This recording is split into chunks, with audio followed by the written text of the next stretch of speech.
कहानी ऑस्ट्रेलिया से शुरू होती है, जहां एक कनाडाई लड़का ग्रेज और एक इंग्लिश लड़की हेदर एक ही हॉस्टल में ठहरे होते हैं। वो एक शार्क टावर पर जाना चाहते हैं, लेकिन बिना बुकिंग के पहुंचते हैं। वहां सिर्फ एक बूढ़ा आदमी डेव होता है जो शार्क अटैक्स की मजाकिया कहानियां सुनाता है। तभी टक्कर नाम का एक गाइड आता है जो उन्हें टूर पर ले जाने को तैयार हो जाता है। टक्कर खुद को मजाकिया अंदाज में पेश करता है और हेदर उसकी तारीफों से थोड़ी खुश हो जाती है। वो उन्हें अपने शार्क अटैक वाली कहानी सुनाता है और फिर उन्हें पानी में एक शार्क केज में डाल देता है। हेदर शुरू में डरी हुई होती है, लेकिन धीरे धीरे वो इस अनुभव का आनंद लेने लगती है। लेकिन अचानक सब बदल जाता है जब टक्कर बिना किसी वजह से ग्रेस पर हमला करता है और उसे पानी में फेंक देता है। हेदर दहशत में आ जाती है। दूसरी ओर गोल्ड कोस्ट में एक अमेरिकी लड़की जेफर रहती है। एक दिन स्टोर में उसकी मुलाकात मोसेस नाम के लड़के से होती है जिसकी कार खराब हो गई है। जेफर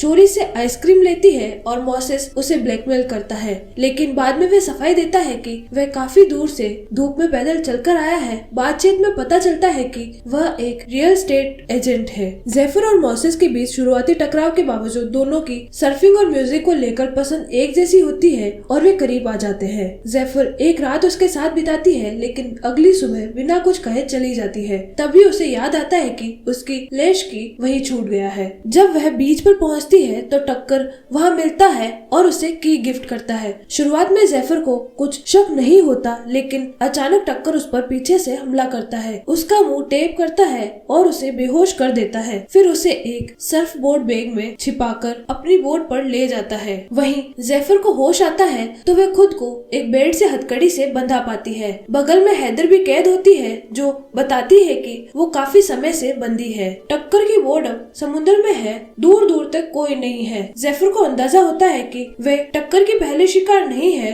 दीवार पर एक और लड़के का नाम लिखा होता है। जेफर और हेदर भागने की कोशिश करती है, लेकिन हालात गंभीर है। टक्कर आराम से ऊपर मछली पकड़ रहा होता है और जेफर पूछती है कि क्या कोई हेदर को ढूंढ रहा होगा, लेकिन जवाब निराशाजनक होता है। जेफर बताती है कि उसकी भी कोई परवाह नहीं करेगा, लेकिन उधर मोसेस जब जेफर की वैन को देखता है तो उसे शक होता है और वो पुलिस के पास जाता है, मगर पुलिस इसे नोमैडिक सर्फर का मामला मानकर गंभीर नहीं लेती। जेफर अब भी हथकड़ी से छूटने की कोशिश कर रही होती है। हेदर पछताती है कि उसने अपनी माँ की बात नहीं मानी, जो उसे अकेले ट्रेवल करने से मना कर रही थी। जेफर उसे बताती है कि ये जिंदगी उसकी माँ की सोच के हिसाब से सही हो सकती है, पर उसके लिए नहीं। जेफर हेदर के बिकनी वायर से हथकड़ी खोलने की कोशिश करती है, लेकिन तभी टक्कर आ जाता है। हेदर प्यास से बेहाल होती है और टक्कर द्वारा लाया गया पानी पी लेती है। जेफर उसे बचाने की कोशिश में टक्कर का ध्यान भटकाती है, पर पीने के बाद हेदर बेहोश हो जाती है। जल्द ही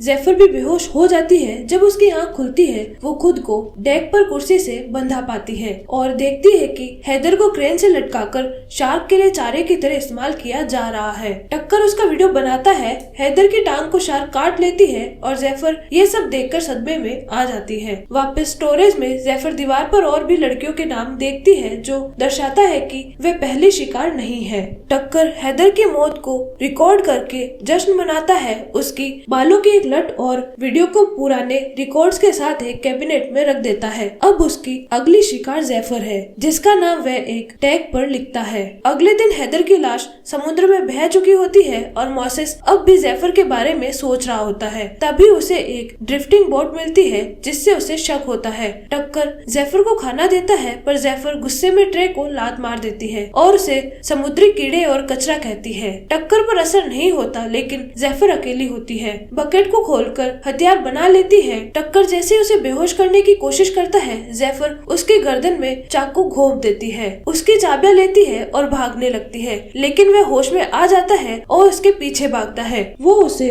इंजेक्शन देता है, लेकिन जेफर उसे लात मारकर गिरा देती है और रेडियो से मदद मांगने की कोशिश करती है। हालांकि दवा का असर होने लगता है और उसकी आवाज नहीं निकलती। पास की बोट में म्यूजिक चल रहा होता है। आखिरी कोशिश में जेफर कैमरा पानी में फेंक देती है और खुद भी समुद्र में कूद जाती है, पर बेहोश हो जाती है। तभी एक हुक उसके हाथ में फंसता है और उसे खींचने लगता है। उधर मोसेस एक बीच सिक्योरिटी ऐप से वैन की फुटेज देखता है और टक्कर का नंबर ट्रेस करता है। वो टक्कर को कॉल करता है, पर टक्कर जवाब नहीं देता। टक्कर एक नया कैमरा लेने डॉक्स पर वापस आता है और डेव उसे देखकर चौंक जाता है। तभी मोसेस वहाँ पहुंचता है और टक्कर के बोट पर चुपके से चढ़कर जेफर की आवाज सुन लेता है। वो खिड़की तोड़कर अंदर घुसता है, जेफर को बेड से बंधा पाता है और जेफर उसे पुलिस को कॉल करने और हथकड़ी खोलने के लिए कहती है। तब भी टक्कर लौटने वाला होता है। मोसेस एक हाथ से पुलिस को कॉल करता है और दूसरे से जेफर को बचाने की कोशिश करता है, लेकिन जैसे ही वो डेक पर पहुंचता है टक्कर उसे मार गिराता है और फोन फेंक देता है। फिर टक्कर उसे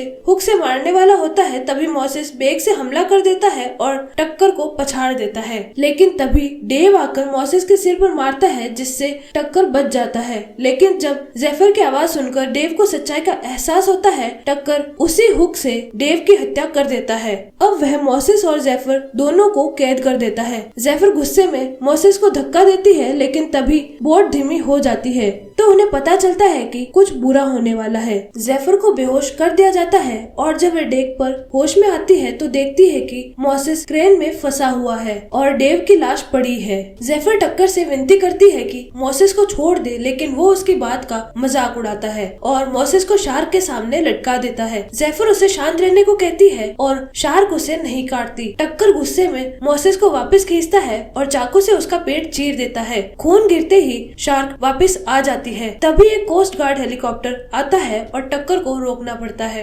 जेफर मोसेस की हालत देखकर कुछ भी करने को तैयार होती है। वह दर्द को सहते हुए अपना अंगूठा तोड़ने की कोशिश करती है। अब उससे भी हाथ नहीं निकलता तो वह खुद से काट कर अपना अंगूठा अलग कर देती है। टक्कर जब वापस लौटता है तो उसे सिर्फ जेफर का अंगूठा दिखता है और जेफर दरवाजे के पीछे छुपी हुई होती है। जेफर स्टोरेज से भाग निकलती है और टक्कर को वहीं बंद कर देती है। बोट अब एक आइलैंड के पास रुकी होती है। वह एक फ्लेयर गन उठाती है और टक्कर पर चलाकर भागती है, लेकिन टक्कर फिर से पीछा करता है और उसे पकड़ने की कोशिश करता है। जेफर तलवार और फ्राइंग पैन से वार करके समुद्र में कूद जाती है और तैरकर आइलैंड की ओर बढ़ती है। टक्कर पीछा करता है और आखिरकार उसे पार्टी के बीच से पकड़ लेता है। अगली बार जब जेफर को होश आता है वो खुद को फिर से क्रेन से बंधा पाती है। मोसेस उसे देखकर चिल्ला उठता है क्योंकि पास ही एक बहुत बड़ी शार्क आ रही होती है, एक ग्रेट व्हाइट। टक्कर जेफर को शार्क के लिए चारा बनाकर फिल्माने लगता है, पर जेफर टक्कर का हार्पून लेकर खुद को आजाद कर लेती है। टक्कर मस्ती में सब रिकॉर्ड कर रहा होता है। उसे लगता है जेफर का डर भी फुटेज में अच्छा लगेगा। फिर जेफर चुपचाप हार्पून लेकर टक्कर पर वार करती है और वो पानी में गिर जाता है। जैसे वो ऊपर आने की कोशिश करता है, ग्रेट व्हाइट शार्क अब उस पर हमला करती है और टक्कर को चीर देती है, उसी कैमरे के सामने जिसमें वो सब रिकॉर्ड कर रहा था। जेफर को राहत मिलती है, लेकिन तभी हार्पून की रस्सी उसके पैरों में फंस जाती है और वह भी पानी में गिर जाती है। मोसेस डर के मारे बेहोश हो जाता है। थोड़ी देर बाद जेफर पानी से बाहर आती है। टक्कर की लाश पास में होती है। अब पार्टी बोट फिर से दिखने लगती है तो जेफर फ्लेयर गन जलाकर मदद मांगती है। बोट उसकी तरफ मुड़ती है। फिर जेफर नीचे जाकर मोसेस को जगाती है और कहती है, अब मैं अकेले जीना नहीं चाहती।